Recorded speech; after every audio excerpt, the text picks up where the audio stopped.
Welcome back to the 21 Boom Guided Meditation Series. I am Coach Feeney, and I will be your guide and your host for the evening. So, when you're ready to begin, let's just close our eyes and become immediately aware of the sensation of sitting. And see if you can let all of your sensations appear as a cloud without defining parts of your body conceptually. There's no head or chest or arm or knee. There's simply the raw data of experience appearing and changing.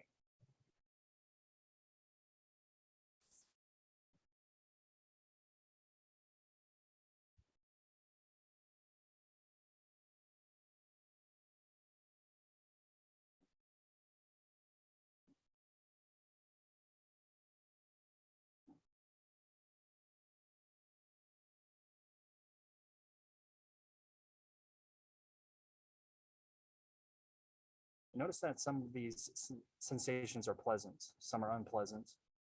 Some may have no valence one way or another.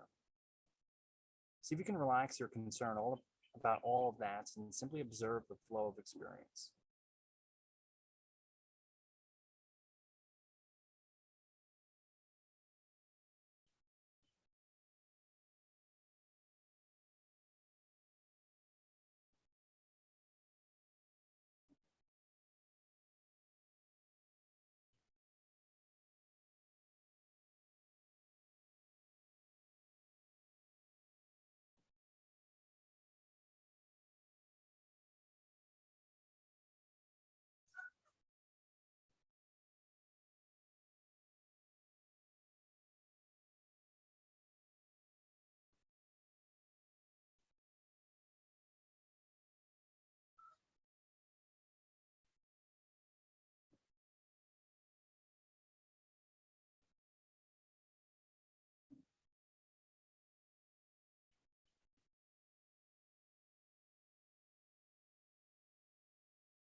The moment you notice that you've been captured by thought, observe the thought itself, watch it unravel and disappear, and then just rest as that condition in which thoughts and this cloud of changing sensation appear.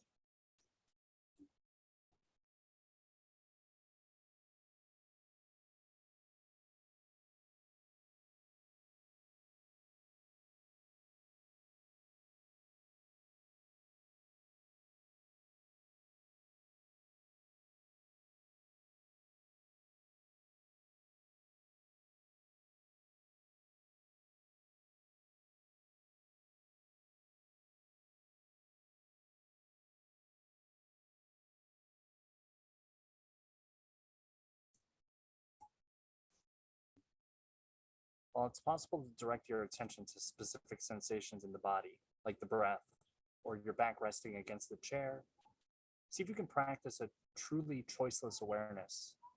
And if you find that difficult, you can notice that even when you do direct your attention to a specific part of your body, even there you can't choose what you notice, no matter how narrow the field of view.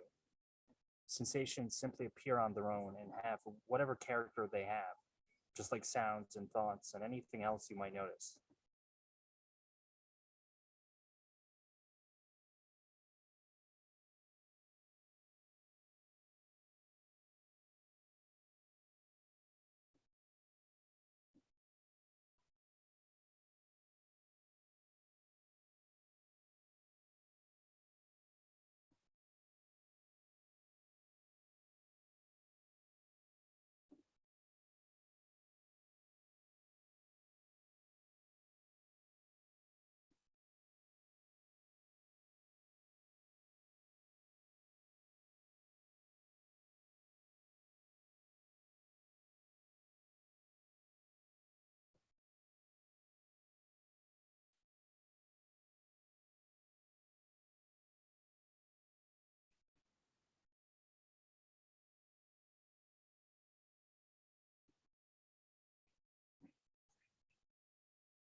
There's nothing gradual about this process of noticing what your experience is like.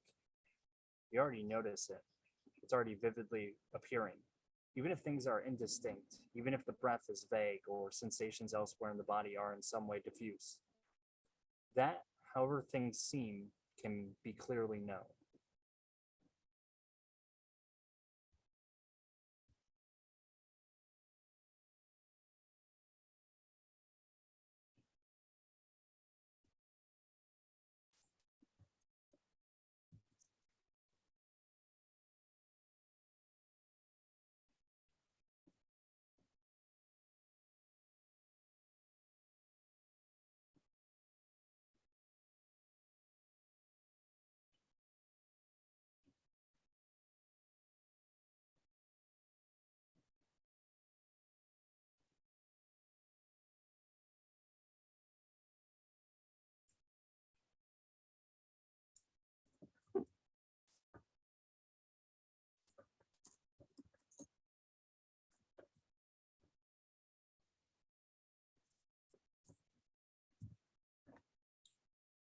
Now think of someone or something that happened recently or that you expect to happen that makes you happy.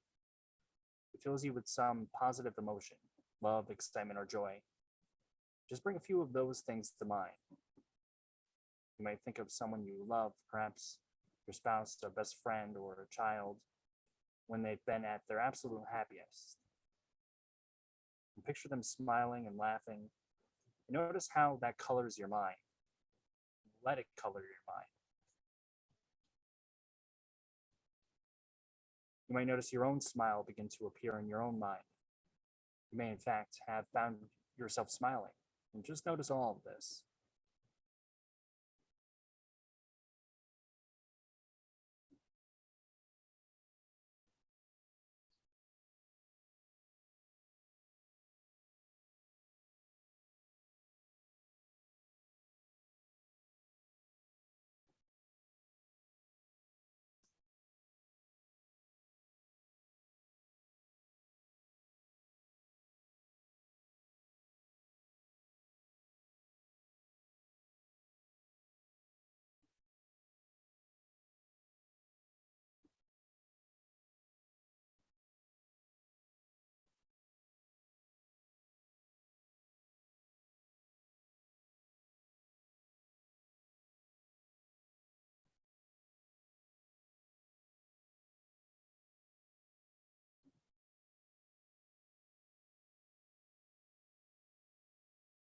Now think of something that has made you unhappy or anxious. Think of some problem you're worried about. Think of the worst thing that anyone has said about you. Something that immediately produces a negative feeling, whether it's anxiety or self doubt or regret. And notice how this too seems to color your mind.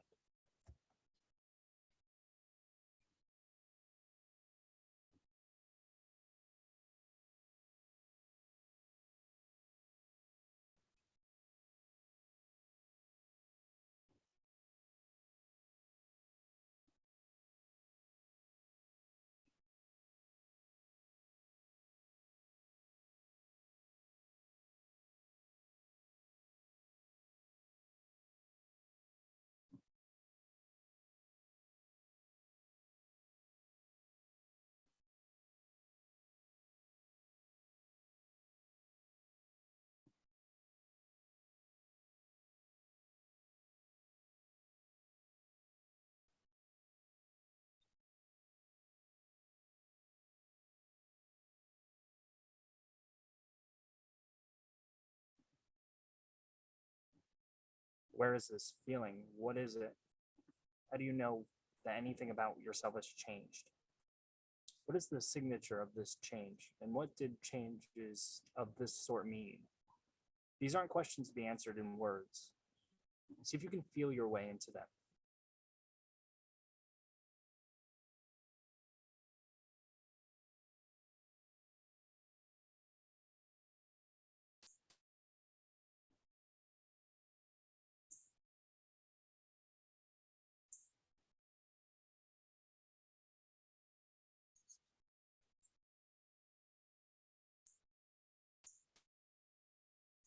Again, think of something positive, somebody you love, something you're proud of, something good that has recently happened or might soon happen. Think of the person you love most in this world getting exactly what he or she wants most. Think of all their dreams being fulfilled and think of how grateful you would feel if all of their suffering were to vanish and they were suddenly living the best life possible for them.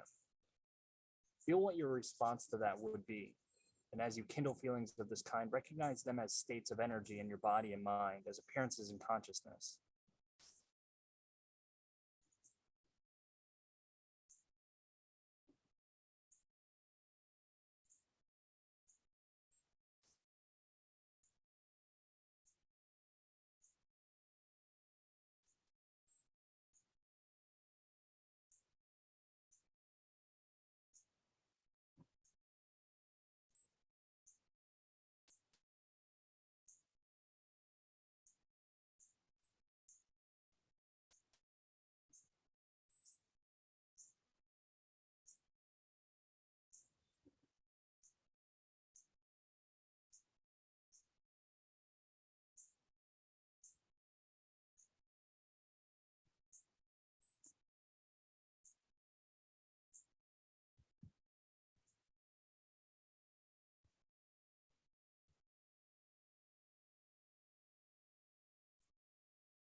In the last minute of the session, pay close attention to the breath.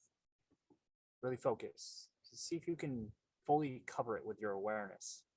Give up all efforts and simply leave awareness as it is.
Well, once again, thank you for taking the time to do this practice.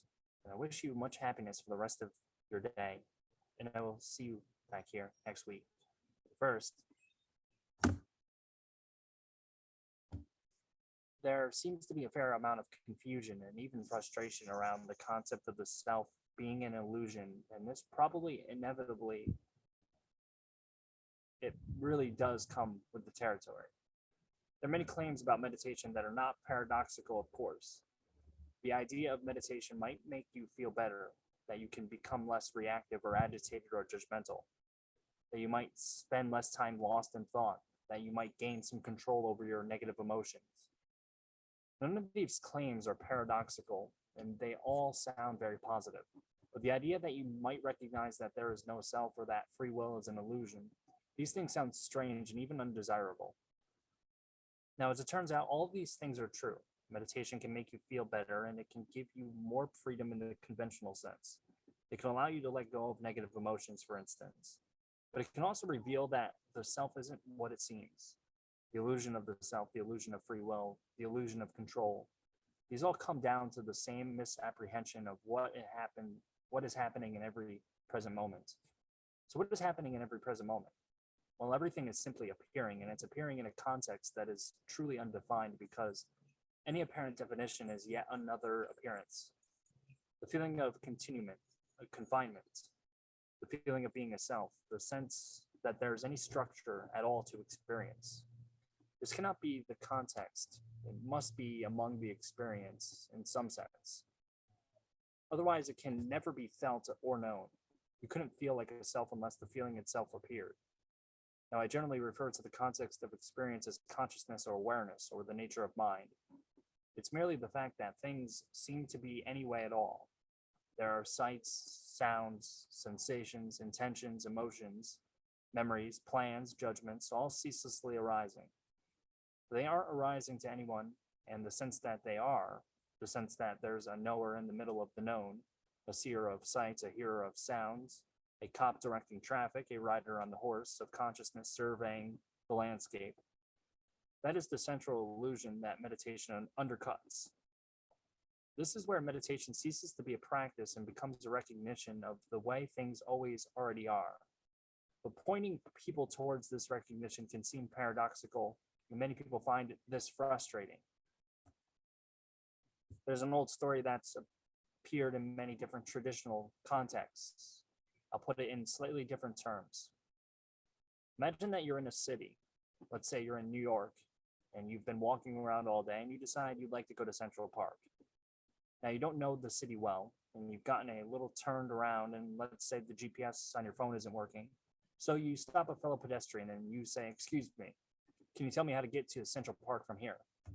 Now, imagine if the person responded, "Yeah, but unfortunately, you can't get to Central Park from here." Now, take a moment to reflect on the strangeness of that answer. We immediately recognize it to be preposterous. What could it possibly mean for there to be a place one cannot get to given where one currently happens to be? Yes, there would be some regions of space-time that may be inaccessible to us, but not a part of a city.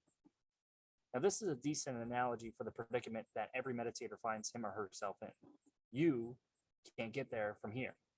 That feeling of you, that feeling you call I, the homunculus in the head, the subject who is now strategically paying attention to objects and making a practice of it, the one who is being mindful, the one who's trying not to be lost in thought, that self, the self that's seeking to be free, the self who wants to suffer less, the one who thinks he or she is making choices, the one who can decide to practice or not practice, the one who can be disciplined or not, the one who made a New Year's resolution and kept it or didn't keep it. The one can't get there from here because there, the thing to be recognized, the goal of the practice, is how things are already prior to the illusion of subject and object. There's already no center to consciousness, so you can't bring the center with you.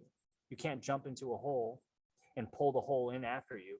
That feeling of you doesn't realize anything. The one who is searching for something, the one who is motivated, that one doesn't find anything. In the end, there's just the recognition of the context of experience as the context of experience. And this is the recognition that everything is merely appearing in its own place.